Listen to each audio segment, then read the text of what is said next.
Now at 5, after more than a week of searching, a Utah County teen is found dead. What we're learning from investigators. Plus, police in Ogden are on the hot seat after shooting and killing a man last night. Close to 200 people rallied at the city-county building today. We'll tell you what they want to do about gun violence. And would you believe it actually rained today? A couple of places we had some showers. Still looking at a thunderstorm or two out there, tracking where they're at, and have a look at the rest of your weekend coming up. Live from Fox 13 Studios, this is Fox 13's Live at 5. Good evening. First on Fox 13, an investigation underway after the body of a missing Utah County man was found last night at a UTA station parking lot in Lehi. And that's where Fox 13's Elle Thomas joins us with the latest. After an 8-day search, his body was finally found here at the Lehi Front Runner Station inside of his car in the parking lot. Investigators believe that man, 19-year-old Merlin Dutson, was on his way to meet his girlfriend for a family reunion at Moon Lake. He was reported missing on August 8th and was found by his brother around 9 o'clock last night. The family had been tracking his phone, which led them to this point. UTA says they don't know how he died or how long he'd been here before he was found. As of now, investigators do not know if anything suspicious was involved in Dutson's death. This investigation is ongoing. In Lehi, Elle Thomas, Fox 13 News, Utah. Our other top story, Utahns rallied to end gun violence, joining similar gatherings all across the country. Yeah, Congress is not in session. Fox 13's Brian Champagne takes us to what activists called a recess rally. Not a single thing has changed, and that needs to change. Speakers came from grassroots organizations. In February 2007, I took my sweet 15-year-old daughter, Kirsten, to buy Valentine's. A mass shooting survivor. Had the universal background checks and red flag laws been law, we could have prevented this. Elected officials from the county. In domestic violence situation, women in this country are 21 times more likely to be killed by gun violence than other developed countries. No more! And state. When these bills are coming before our committee, we need you there testifying. We also need you to, if you don't live in our districts, we need you to educate your elected officials who vote for some of these bills. While organizers say they're happy to have state and county politicians here, they say this problem needs a national solution. Senator Romney and Senator Lee, you should not only be leading the efforts in the Senate, you should also be with us here today, face to face. State laws are great, but sometimes if you pass a state law in one state, especially under background checks or other safety, people go to another state and purchase their weapon. Volunteers work the audience with sign-up sheets. I didn't know that as many people were going to come because this was kind of a last-minute thing, but a lot of people did come and the speakers were really good, and I think it's a really important issue. Last time there was hundreds more people, and you just got to keep the word out, but it's very upsetting that nothing is changing. Brian Champagne, Fox 13 News, Utah. This afternoon, 4 police officers in Ogden are on administrative leave after police say they shot and killed a man that was holding a knife. Calls came in just before 9 last night from someone at a yard party near 32nd and Gramercy Avenue. Witnesses told them a disoriented man showed up at the party holding a knife. Police say they told him to drop the knife, but instead, the suspect went towards the officers. There was distance, but not enough for the officers to retreat any further than they did, and they were forced to take the actions they took. Our heart goes out to the family. These are tragic events, and but we're also glad that their officers were not injured in any way. Police say the 4 officers were wearing body cameras at the time. Investigators have yet to identify the suspect in this case. Big Cottonwood Canyon is back open after a crash left 1 person dead and 5 others in the hospital. Unified Police say just before 3 a.m., a sedan coming down the canyon lost control and hit a parked pickup truck with 2 people sleeping in the back before it rolled over. A 16-year-old girl in that truck died. Her 44-year-old mother is in critical condition. To an extent, camping is prohibited in the canyon because it's a watershed, and so traditional camping, wouldn't be allowed. But you do have people that will come up and hike in the middle of the night and whatnot. So it's hard to say at this point, what the reason is that they were asleep in the back of the truck. 4 men in that other car, all of them in their 30s, were badly hurt. 2 of them are in critical condition. The other 2 are in stable condition. Taking a turn to weather now, Doug Iverson joining us in the Weather Center this afternoon. Happy to have you, Doug. And you mentioned rain? Oh, it was so perfect today, too. I know. I'm surprised to hear that from you. I know, it's kind of crazy out there. Early this morning in Provo, we actually had a thunder shower. It was way before sunrise, and that was about it. It only amounted to a trace or so. Other areas, especially northeastern Utah, where we have a red flag warning out, has had some shower activity. In fact, that's still going on. But red flag warning continues for Utah until later this evening. Southwest Wyoming, the red flag warning continues until tomorrow evening, especially gusty there wind-wise. Take a look at the latest wind speeds, almost 30 miles per hour in Evanston. So yeah, they're going to keep that red flag warning out. Again, that means fire danger is considered very high because of the gusty winds and the extremely low humidity in southern Utah. My goodness, 6% relative humidity in Page. No wonder there's a red flag warning there and in St. George. Mentioned those showers. Ooh, a little green on the map just south of Vernal and to the northeast. Don't have to drive too far, at least from there, to find the rain showers. Browns Park in northwestern Colorado also seeing a strong thunderstorm. That's pushing out of Utah. For the rest of us, it is dry and it's going to get, dare I say, even hotter because summer is not over. Forecast coming up. Thanks, Doug. The boil order at the Soldier Hollow complex in Midway has been lifted. The Department of Environmental Quality says E. coli contaminated the water supply after a construction accident caused a pipe to break on Tuesday. But now the Wasatch County Health Department says they found no bacteria in the system this morning, and that water is safe to drink. Today and tomorrow, bus bridges will be set up for TRAC's Red Line riders between Bingham Junction, Fashion Place West, and historic Gardner stations. UDOT is replacing the West Bridge on 7200 South to accommodate wider lanes. This weekend is the last of 6 closures to complete the project. No other services will be affected today. Still to come, they've been protesting for almost 3 months in Hong Kong. Now, some Utahns are showing their support. Plus, see how some groups teamed up to get kids in need ready for the new school year. We're back in 60 seconds.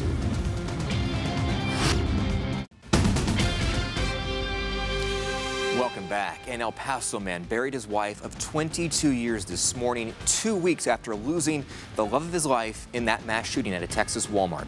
Hundreds of mourners showed up to grieve alongside him, many he had never met before. Meredith Wood has the story. A loving husband saying goodbye. 2 weeks after his wife was killed in the mass shooting at a Walmart in El Paso, Antonia Bosco mourned with hundreds of strangers, all united in tragedy. We're here for you, sir. Right. God bless you, okay? God bless you. Hundreds of people turned out Friday night to honor the life of Margie Record. Worried nobody would show up because the couple didn't have any family in the area, Bosco invited anyone to attend the memorial service. He said the response from around the world has been overwhelming. I've never been so happy in my life. 400 people packed the sanctuary Friday night. Funeral organizers said the building was at capacity, with 700 more lined up outside in the Texas heat to pay their respects. Flower arrangements sent from around the world lined the sidewalk. He spent the last 2 weeks stopping by her memorial cross to grieve and freshen up the flowers, sometimes sharing a moment with his wife of 22 years. We all miss you. We all love you.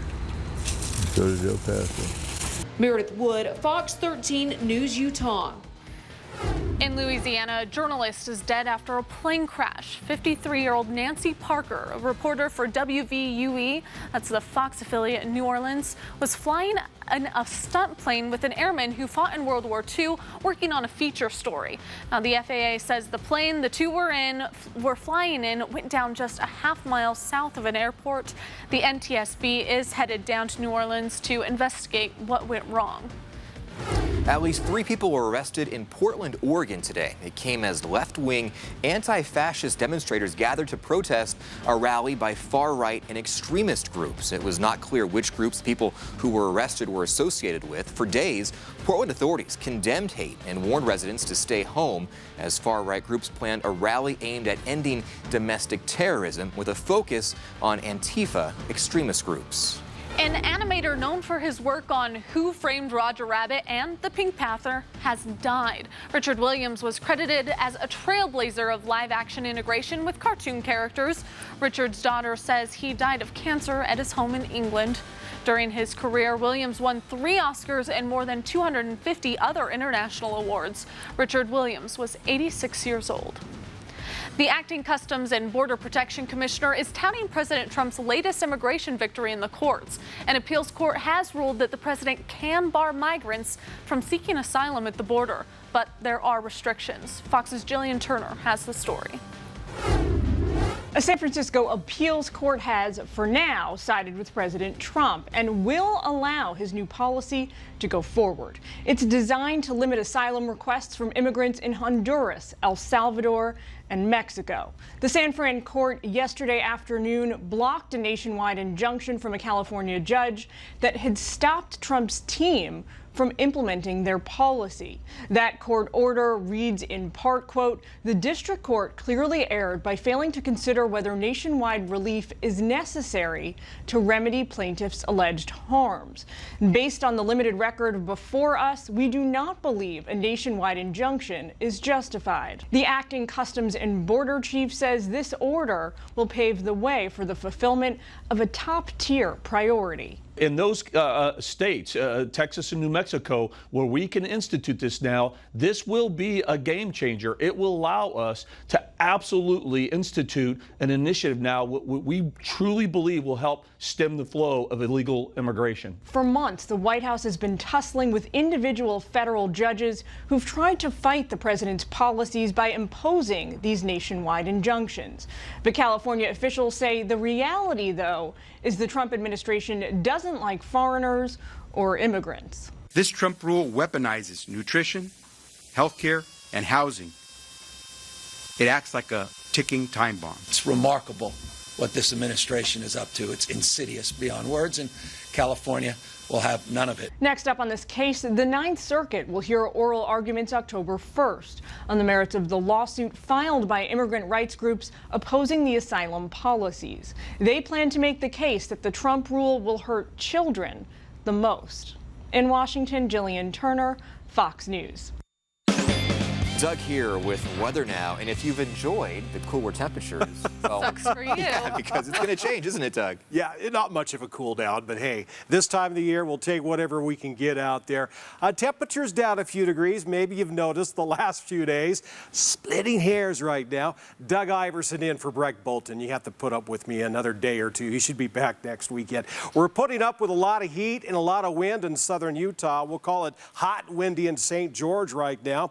At least we got the blue sky. That's what counts, right? Temperature in St. George in the triple digits. We're at 101. That's the hot. Yeah, Cedar City not quite so hot. They're at 90. Near 90 in Salt Lake City. 86 up in Logan currently. Look at that. Wouldn't that be nice for temperature right now? Evanston and Rock Springs. Of course, I showed you the wind map earlier. You can't have it all, right? You're either going to have cooler air and the wind, or you can't have both. No wind and the cooler air, and they're certainly pretty windy over southwestern Wyoming. Showers and thunderstorms. We have a little bit of a stationary front that stalled out over part of northern Utah. That kind of created some shower activity earlier this morning. Most of that is pushed off towards the east as that front weakens quite a bit. And I think tomorrow, no real showers nor thunderstorms for anyone on the map, at least here in Utah. If you want some rain, you're going to have to go to our neighbors towards the east into Colorado to find the rain. Temperatures overnight down to about 46 in Park City, a little chilly, yeah, 49 in Evanston, Logan at 48 degrees with those isolated showers and thunderstorms continuing this evening for northeastern Utah, not too far from Vernal. And Vernal tonight will drop down to about 54. Kanab, you'll have a low of 54. St. George, you'll see a low temperature of 70. Salt Lake City will be in the mid-60s. Down south in Provo, no rain overnight. You'll be dry and clear sky with a low of 58. Over in Delta, we're looking at a low temperature of almost 60. Wind over at 64. Elko at 48. Look how hot it's going to get in Elko tomorrow. Hotter than it was today. The trend starts tomorrow. 96 there. Near 90 in Ely. Still holding on to those 80s one more day. 96 in Salt Lake City. That's hotter than this afternoon. 91 up the road in Ogden. Logan will also be in the 90s as temperatures start to crank up statewide. We're looking at a high of 94 in Richfield. 92 will be the high at Price with lots of sunshine. Now, for southern Utah, the futurecast shows things pretty dry there. And for northern Utah, we got sunshine all over the place. Temperatures will really start to climb for southern Utah. Of course, triple digits will continue. We will top out at 108 on Wednesday. Yikes. Yeah. Ugh. Thank goodness it's that dry heat we talk about out west. No humidity. Amen to that. We'll back off a little bit Friday into Saturday. Some shade. Maybe a couple of clouds will help us out in the temperature department there. For northern Utah, we're not out of the woods as far as 100-degree heat. Ooh. We got upper 90s on Tuesday. Look at Wednesday. 101. Oh. Another 100-degree day on Thursday. And here comes the shade. We'll take a few clouds. That'll try to help us out going into next weekend. We had a couple of gasps there. It was such a nice week this week with the temps down in the low 90s. And now here we are again. 2 triple digits. Yeah, yikes. Back to back. Summer's not over yet, unfortunately, Okay. I guess. Thanks, Doug. Well, several local groups teamed up today in West Valley City to help kids in need just before they return to school. Redwood Elementary School and the Granite Education Foundation combined back-to-school events with Salt Lake City's Missions Carnival and Molina Healthcare, and they provided kids with school supplies, healthcare, mental health resources, and haircuts. These expenses add up, and so by providing haircuts today, by providing shoes, socks, underwear, Molina Healthcare has been tremendous in coming in and helping us and being such a great partner in providing these resources. It helps. And hundreds of families came out to today's free event. People in Mill Creek are gathering today in celebration as the newly constructed Krishna Temple opens its doors for the first time. The evening will be filled with cultural performances, including dancing, music, food, and guest speakers. It all starts tonight at 6, and the public is invited to join in on the fun. Instead of being worshipped in a converted classroom, now the deities have their own temple building. It's going to be open to the public. People can enjoy the architecture, the classes, the food, the culture. And that celebration goes on until 8 o'clock tonight. Still to come, could you soon be getting packages from a driverless UPS truck? We'll show you what the company is working on. And Beverly Hills 90210 back on Fox, but in a different way. We'll show you one man's unique connection to this show.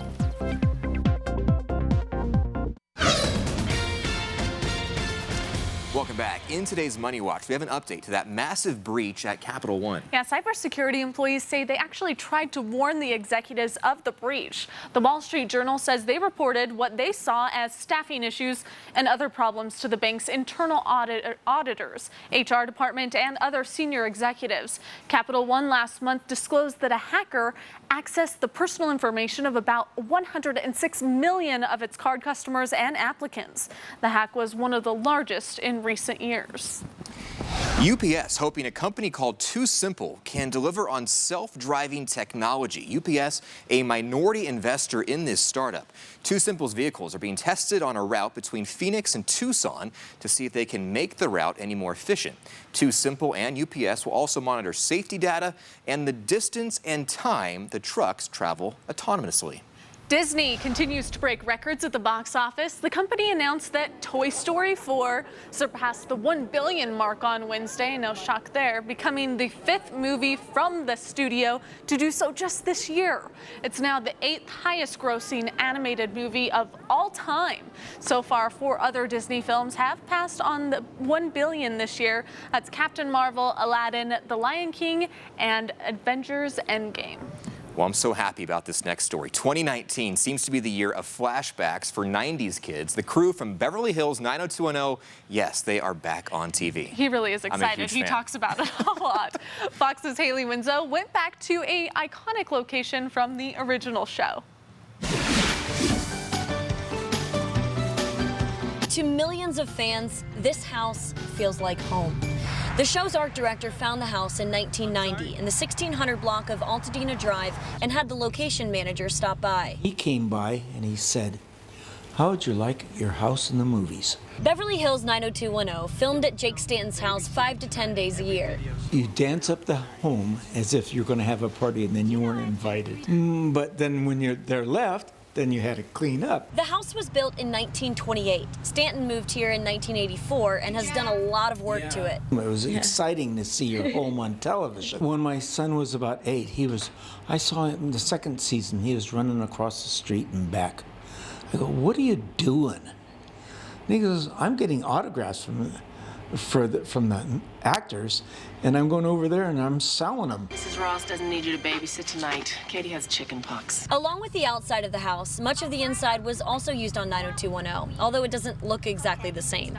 Upstairs, Stanton's daughter's room was Brenda's bedroom. His son's room was the sewing room where Brenda walked out on the little balcony and saw Dylan for the first time. She saw Luke Perry working on that car that they called Mondale. It was an old Mercury. The staircase was flipped on the show, and the living room doubled as the living room and soundstage for Jenny's room. Having stars in his home, Stanton says, was pretty cool, especially Luke Perry, who he called very friendly and down to earth. He kind of had an idea that he wasn't going to live as long because James Dean didn't live as long. But he had that same feeling even way back then. Did he tell you that? Yes. 30 years later, a handful of people from all over the world make the trek daily to Altadena. What's it like living in this house and having people come by every day and take pictures of it? It's irritating for my wife a little.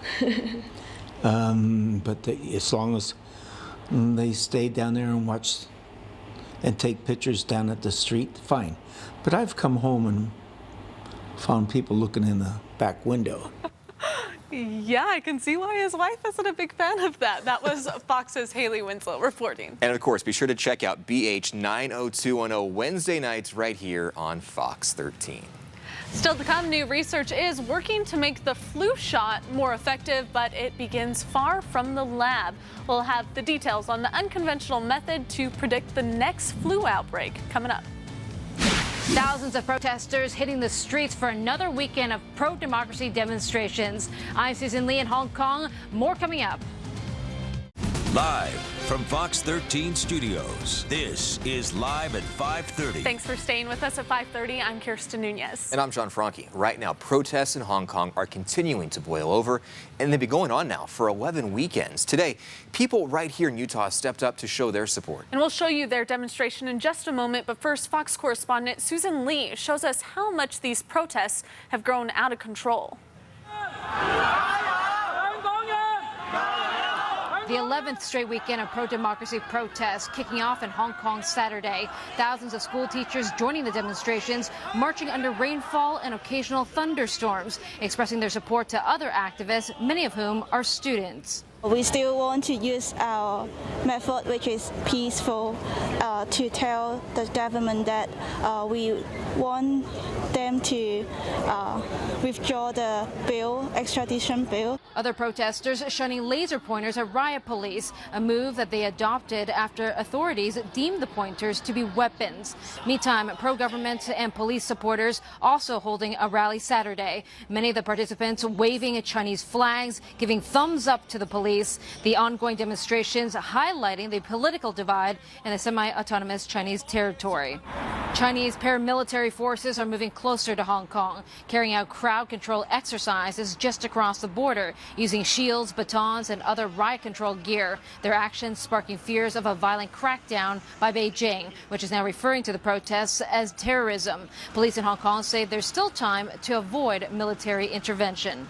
We are confident that we have the capability to maintain law and order in Hong Kong. American flags flying throughout the protests. President Trump has remained reserved amidst tough trade negotiations with China. The president says he is hopeful the protests will remain nonviolent and is urging Chinese President Xi to meet with the movement's leadership. I would be willing to bet that if he sat down with the protesters, a group of representative protesters, I'll bet he'd work it out in 15 minutes. Another mass demonstration is scheduled for Sunday. Police have denied the protesters a permit, but they say they will show up anyways. In Hong Kong, Susan Lee, Fox Business. Those protests, of course, gaining a lot of attention here in the U.S. Fox 13 photojournalist Malika Dixon shows us how Utahns are joining the movement. Ready? We go now. Free Hong Kong again. Free Hong Kong. Free Hong Kong. Free Hong Kong. Hong Kong used to be a British colony, but in 1997, Britons returned Hong Kong back to China, and we are guaranteed to have the freedom of speech, press, freedom of demonstration. Free Hong Kong. However, recently we're seeing increasing tightening grip exerted by China to erode the democracy of Hong Kong. Free Hong Kong. So we would lose our freedom, basically. The Hong Kong government are not listening. The protests are escalating. But we are doing this protest and this peaceful march to show support for the people in Hong Kong right now. I do feel a little bit worried. They've been telling me what's going on, and we really hope that all the violence will stop. Instead of listening to us, they just used police force to dispel us, using tear gas, beanbag rounds. Just recently, there's a girl who's standing in front with no arm, and the police shoot her with a beanbag in her right eye, and she was permanently blinded. When I found out about how unfairly protesters are treated, it makes me sad, and I couldn't sleep the night when I found out about the disheartening news that are going on in Hong Kong.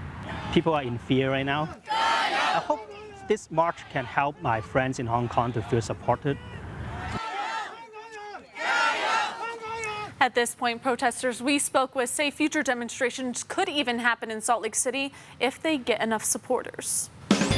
And time now for the weather with Doug Iverson. And Doug, you know, we've enjoyed those cooler temperatures, but things are going to change. Yeah. We still got to get through the rest of summer, right? And might as well heat up a couple more times. Let's take a live look outside. This is looking uptown towards downtown Salt Lake City, towards the north. And we'll say mostly sunny, beautiful. Hard to believe it's actually raining just a tiny bit, at least over in eastern Utah between Vernal and Green River. Look how wet it is over northern Colorado. Our neighbors towards the east, they are getting dumped on, not too far from Vernal right now, as that moisture continues its push eastward. Vernal, you're under a red flag warning until about 8 this evening. Low humidity, gusty winds. What's new there? Take a look at those gusty winds. We're at about 26 mile-per-hour wind speed in Vernal, even windier, a little more so up north, up in Evanston there at 29. Kind of windy in St. George, also under a red flag warning. And look at the extremely low humidity in the single digits in southern Utah. My goodness, 19% humidity in Provo. I think that little bit of rain we had this morning helped kind of moisten up the air, make it a little more humid, if you will, although that's far from it. 14% humidity in Salt Lake City. We're going to see the air dry out more. We're going to see temperatures climb up yet again. We have another round of heat headed this way. I'll show you and tell you all about it with that 7-day coming up. Thanks, Doug. In world news, a hotel fire in Ukraine turned deadly. At least 9 people were killed and another 10 injured when flames broke out in the city of Odessa. Police say the fire at the Tokyo Star Hotel spread over 10,000 square feet, threatening a nearby train station. The cause is still unknown and under investigation. Heavy rainfall in Istanbul, Turkey turned into flooding, leaving devastation in surrounding neighborhoods. Water rushed through the famous historic Grand Bazaar, a complex alleyway lined with shops, killing 1 person. The damage and more rain is forcing shop owners to close their stores and try to save merchandise. Mass transit is also facing issues due to those rising water levels. Traffic came to a halt in Croatia after a woman and her flight instructor made an emergency landing right in the middle of the highway. Now, luckily, nobody in the plane or on the ground was hurt. Firefighters say a technical malfunction on the single-engine plane is the reason behind that emergency landing. The flu shot is the best available tool to prevent the flu, but it's not a perfect science. Researchers at Ohio State are now looking at an unlikely place to make the flu shot more effective. Barb Consiglio has the details. Where else but the county fair can you get up close with all types of farm animals? but there may be something dangerous lurking behind those snouts. Pigs are believed to be the mixing vessel for flu viruses. In fact, the deadly 2009 flu pandemic began in pigs, causing 60 million cases of the flu in the U.S. and more than 12,000 deaths when it spread to humans. It was after that outbreak that Dr. Andrew Bowman and his team at The Ohio State University College of Veterinary Medicine began hitting the fair circuit. We get pigs from lots of farms at one spot, and so we can do surveillance rather efficiently instead of having to go farm to farm to farm to find out what flu strains are out there. Bowman and his team visit more than 100 fairs each year, swabbing pigs and taking the samples back to the lab. If we're able to detect that there's likely influenza in the sample, then we'll try to grow that sample or grow that virus. They're looking to identify new strains of the flu before they make the leap to humans. We might be able to have something that would even prevent novel strains being introduced, or at least lessen the impact of new strains being introduced. Those new strains are especially dangerous because we have no immunity to them, making them more likely to cause severe illness. Current flu vaccines don't protect against unknown strains, but this program may help determine which are likely to pose a threat and should be included in the flu shot. Improvements are being made where we can have a more broadly protective vaccine,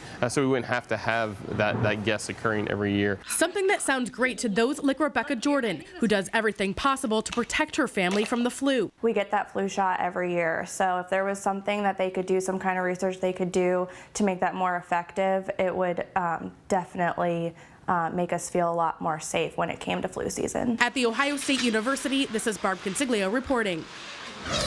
Listen to this. Letting your emotions out through a cry at work is much more common than you might think. According to a new study from job search company Monster, 8 out of 10 people have cried at work. 45% of those shedding tears say their bosses or coworkers, no surprise, were the reason. About 20% of people surveyed said their cry was due to non-work personal issues. A career expert with Monster says in many cases, crying at your job, no surprise here, can be a sign of a toxic environment. And this is a strange one, but listen to this. According to underwear company Tommy John, 45% of Americans do not change their underwear daily. Ugh.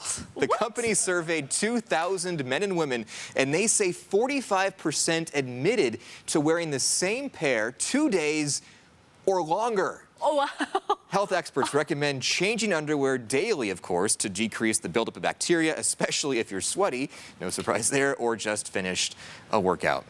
Ew. Yikes. Okay, still to come, it's a special weekend in history for music lovers, and we're going to take a look at the history of Woodstock. And later in sports, some updates on Utah football after we talk to Coach Whittingham following today's scrimmage. And Tony Finau chasing another tournament victory this weekend. Round 3 highlights in the oven from the BMW Championship back in 60 seconds.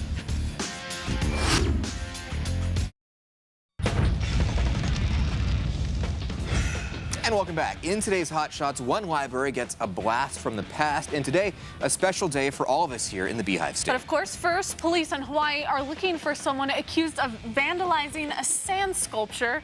And the whole thing's caught on camera. Take a look. Honolulu police say this happened at the Royal Hawaiian Hotel. Yikes. The suspect is seen throwing things at the sculpture and damaging the artwork with her hands. Now, the other woman you see there in the video, she's caught recording the whole thing on her cell phone, and police are looking at talking to both women. I guess if it's blocked off like that, it means don't touch it. Don't sand sculptures usually just disintegrate anyway? Anyway, in Tucson, Arizona, an overdue book from 1973, actually a notice for that book, made its way back to the public library. Staff members at the library got a postcard in the mail earlier this week. They don't know much about that card, like who it was even sent to, what book it was for, or if they ever got that book back. The postcard says that the person it was sent to does not live there, so that's why it was sent back. But nobody knows why it took 46 years to return that card to the library. The library says the most late fees would cost for one book would be the price of the book. Sounds like a Seinfeld episode, Mr. Bookman. There actually was an episode. I know, Mr. Bookman. And this next story is for all of us here in the Beehive State. See all these honeybees. Today is August 17th. It's World Honeybee Day. The day recognizes the contributions of the honeybee and the beekeepers who tend their hives. The National Day calendar notes without bees' pollinating abilities, many nutritious plants would not reproduce. According to the USDA, honeybees are used to pollinate more than 100 crops grown commercially in North America alone. So when you think about it, their delicious honey is just an added bonus to their all-around agricultural importance. It was 50 years ago this weekend when 500,000 music fans found their way to a dairy farm in New York for 3 days of peace, love, and music, of course, known as Woodstock. Yeah, so many famous musicians performed, from Jimi Hendrix to CCR and The Who. Fox News correspondent Laura Ingle has the story from where it all happened. Come gather round, people, wherever you roam. There was music and mud, dancing and drenching rain, traffic jams that went on for miles. It's been 50 years since Woodstock became a defining moment for an entire generation. The music festival, billed as 3 days of peace and music, brought nearly 500,000 people to a rolling grassy plot of land at a dairy farm in Bethel, New York, to see some of the biggest names of the era. Jimi Hendrix, Janis Joplin, The Grateful Dead, and The Who were all there, which for a few days in the summer of '69 seemed to stop the clock. For a minute, we were hopeful. For a minute, we were not facing the Vietnam War. Everybody thought we could change the world, and sure tried for a long time. 33 performers took the stage over what eventually ended up being a 4-day free concert when weather delayed the schedule and organizers could no longer contain the crowds. At the time of the Woodstock Festival, this field held the largest concert audience ever assembled in one place. There's been countless festivals ever since, but many argue none as culturally significant as what took place right here in 1969. While the golden anniversary of this monumental mega gig sparked hopes of a repeat festival by the original promoter Michael Lang at a different site fell through, the Bethelwood Center for the Arts, which sits on the actual Woodstock grounds, will do its own thing with a series of shows. But I think in the end, we focused on bringing back alumni and being true to the demo that I think was important for us, and created a great package for folks. Those celebrating the milestone say they hope the message of peace and music will live on, no matter where you are. I think folks can celebrate the Woodstock spirit any place, anytime they want. In Bethel, New York, Laura Ingle, Fox News. Doug Iverson in for Breck Bolton. Beautiful weather, Woodstock weather here for an outdoor concert in most of Utah.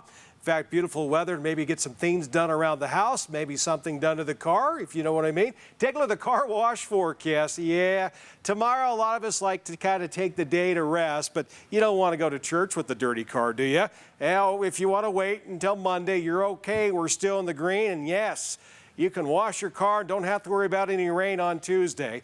But you may want to wash your car earlier in the day for the next several days. The reason why? The heat is back on. It's still August. It is still summer out there. And we still have a couple little showers wandering about between just to the north of I-70 and just south of Vernal. Most of the activity is pushed off into northern Colorado. That's where the brunt of that stationary front that draped over northern Utah last night, this morning, has pushed.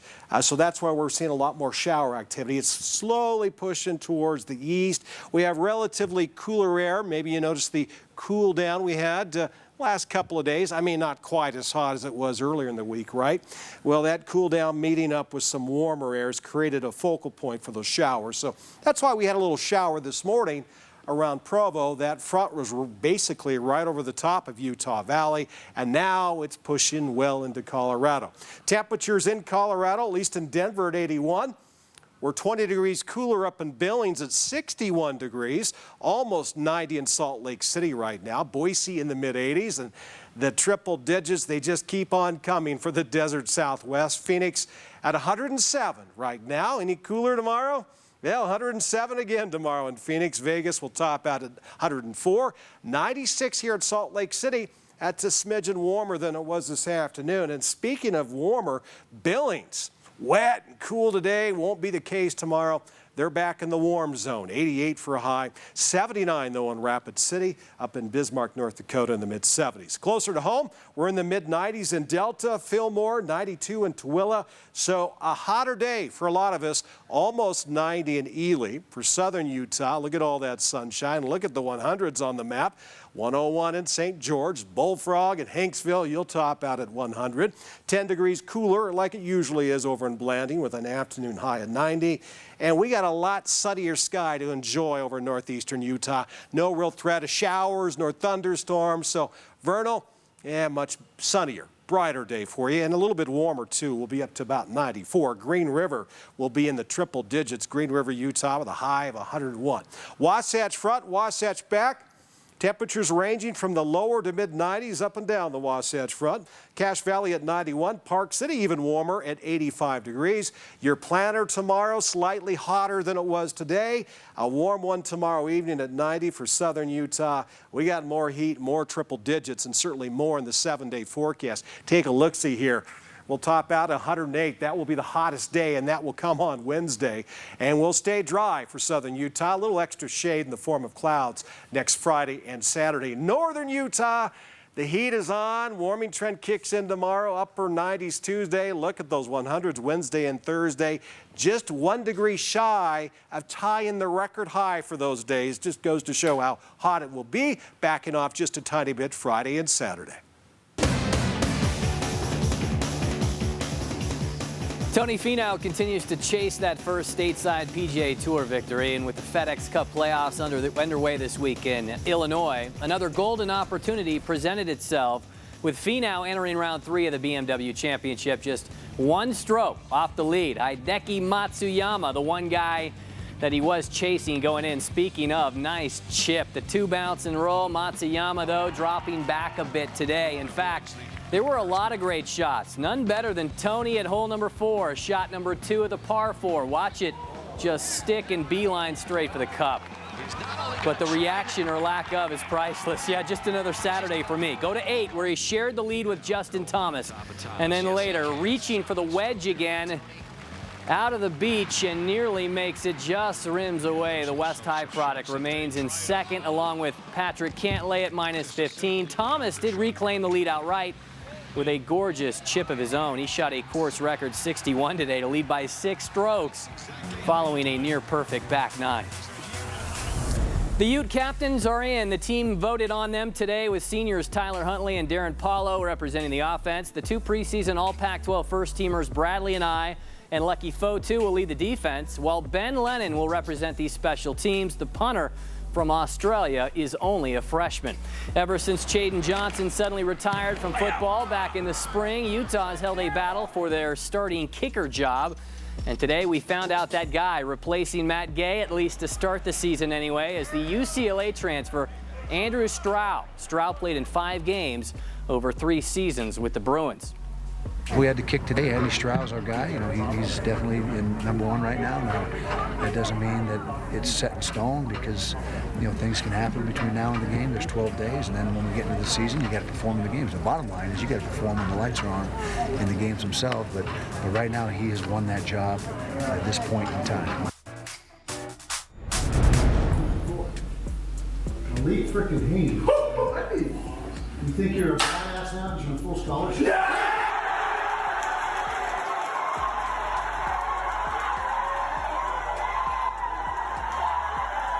The pizza guy delivers a full-ride scholarship for walk-on Malik Haynes. Kyle Whittingham has given away 3 scholarships in 3 days now. Ali Neil Matalolo and Mason Woodward, the other 2. Coach said after the team's final scrimmage today that playing Santa Claus is one of the best parts of his job. Scholarships is, if not the best, one of the best aspects of being a head coach. And seeing these guys come in, work their tails off for 2, 3, 4 years, just bleed and sweat like everybody else, but pay their own way the whole time, and then to be able to reward them, that's gratifying, very gratifying. And we've had the opportunity to give 3 of those guys scholarships this fall.